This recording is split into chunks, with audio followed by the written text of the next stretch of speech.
Assalamualaikum warahmatullahi wabarakatuh. Izin memperkenalkan diri, nama saya Senia Nurajijah dengan nomor akhir 103 dari kelas C. Di sini saya akan menjelaskan kuis jawaban saya dan alasan saya untuk memperbaiki nilai KAD saya. Yang pertama, berikut ini peranan analisis kimia di bidang farmasi yang kurang tepat adalah, jawaban saya adalah yang karena untuk pengawasan ini biasanya merupakan tugas pelayanan farmasi klinis atau apoteker di instalasi farmasi seperti di rumah sakit, puskesmas, ataupun klinik. Jadi bukan bagian dari analisis kimia secara langsung.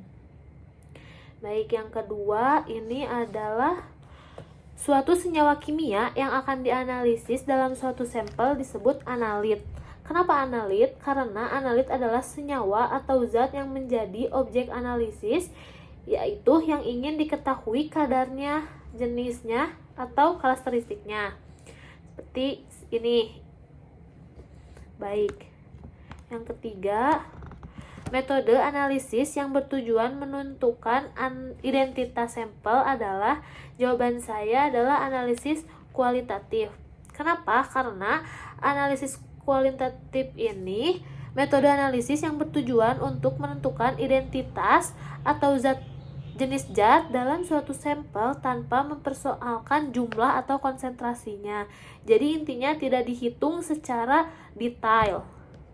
Selanjutnya, yang keempat, metode yang melibatkan reaksi kimia yang berlangsung sempurna dengan perhitungan pasti untuk mengetahui identitas dan jumlah senyawa dalam sampel disebut metode analisis klasik. Karena menggunakan perhitungan stikiometri. Contoh umumnya nih, titrasi asam basa, titrasi redoks, titrasi kompleksometri, dan lain-lain. Yang kelima, berikut ini merupakan contoh analisis semi kualitatif adalah, menurut saya jawabannya adalah uji batas logam pada bahan batu KCl. Kenapa?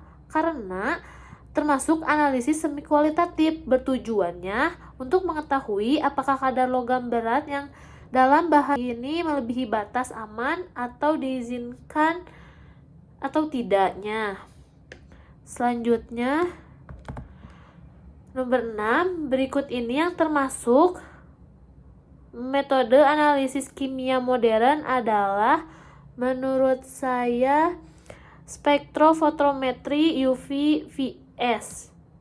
Karena menggunakan serapan cahaya oleh senyawa pada panjang gelombang tertentu.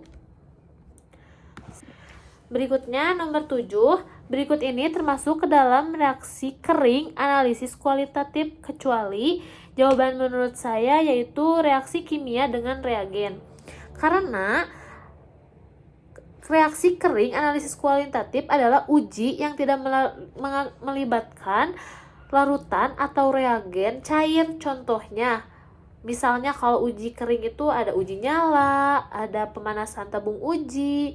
Nah, kalau reaksi kimia dengan reagen itu menurut saya itu menggunakan larutan, jadi itu termasuk analisis basah, bukan analisis kering. Yang itu selanjutnya nomor 8, fungsi penggunaan HCl pekat pada uji nyala. Fungsinya ini untuk membersihkan kawat nikel krom. Alasannya untuk dibersihkan kawat uji nyala supaya tidak ada kontaminasi ion logam lain yang bisa mempengaruhi warna nyala tersebut. Selanjutnya, 9, berikut ini kation yang memberikan warna hijau kekuningan pada uji nyala adalah, menurut saya jawabannya barium. Karena barium memiliki warna nyalanya hijau kekuningan.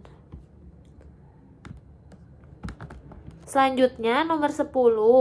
Berikut ini merupakan pernyataan yang benar dari reaksi pengendapan adalah, jawaban saya yang yaitu pada reaksi pengendapan reagen tidak boleh berlebihan, kecuali dinyatakan khusus karena dapat menyebabkan melarutnya sebagian endapan pada beberapa sampel.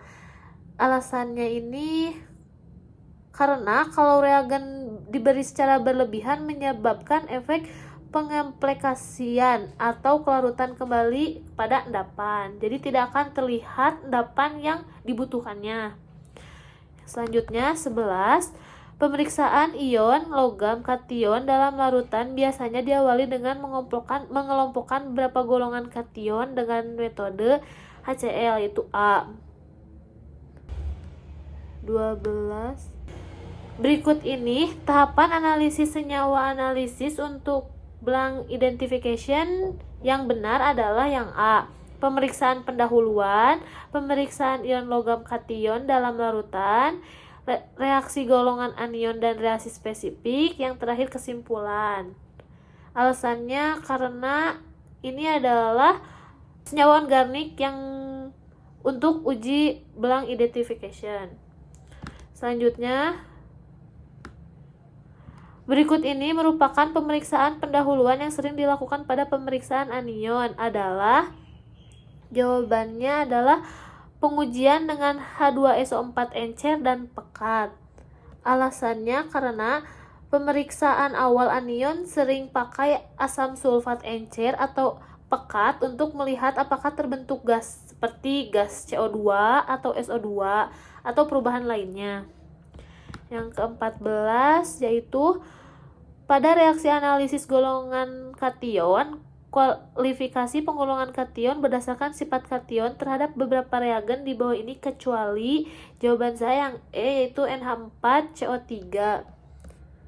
Karena bukan reagen utama dalam klasifikasi kation berdasarkan reaksi yang khas. 15. Apakah senyawa yang menghasilkan endapan putih pada reaksi penggolongan 1 yang tidak larut dalam air? Jawabannya AgCl.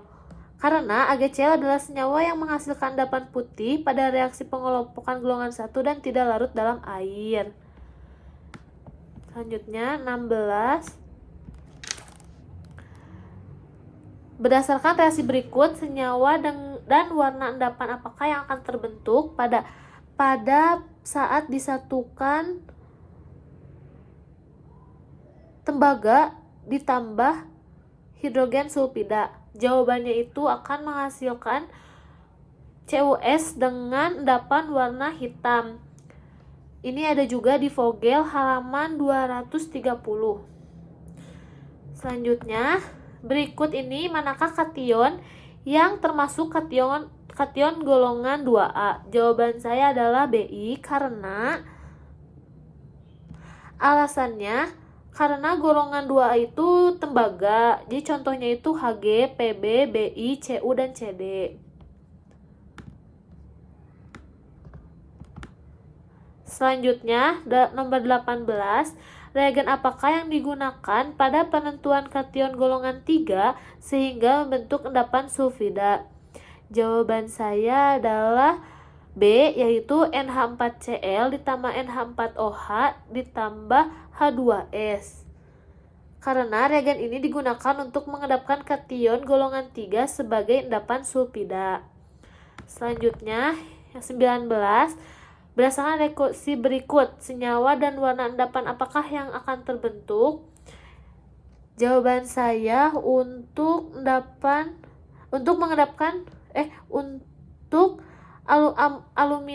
aluminium ditambahkan larutan amonium sulfida akan bereaksi endapan berwarna putih, yaitu jawabannya yang A, ada juga dalam Vogel halaman 267. Yang terakhir, reagen berikut dapat digunakan untuk membedakan Pb2+ dengan Hg+, di mana pada Pb2+ akan terbentuk endapan berwarna kuning telur dan Hg+ akan terbentuk endapan berwarna hijau. Reagen manakah yang dimaksud? Jawaban saya adalah Ki. Kenapa? Karena saat ditambahkan Ki, Pb memiliki endapan berwarna kuning, sedangkan Hg memiliki endapan warna hijau. Sekian dari saya, mohon maaf apabila ada kekurangan. Assalamualaikum warahmatullahi wabarakatuh.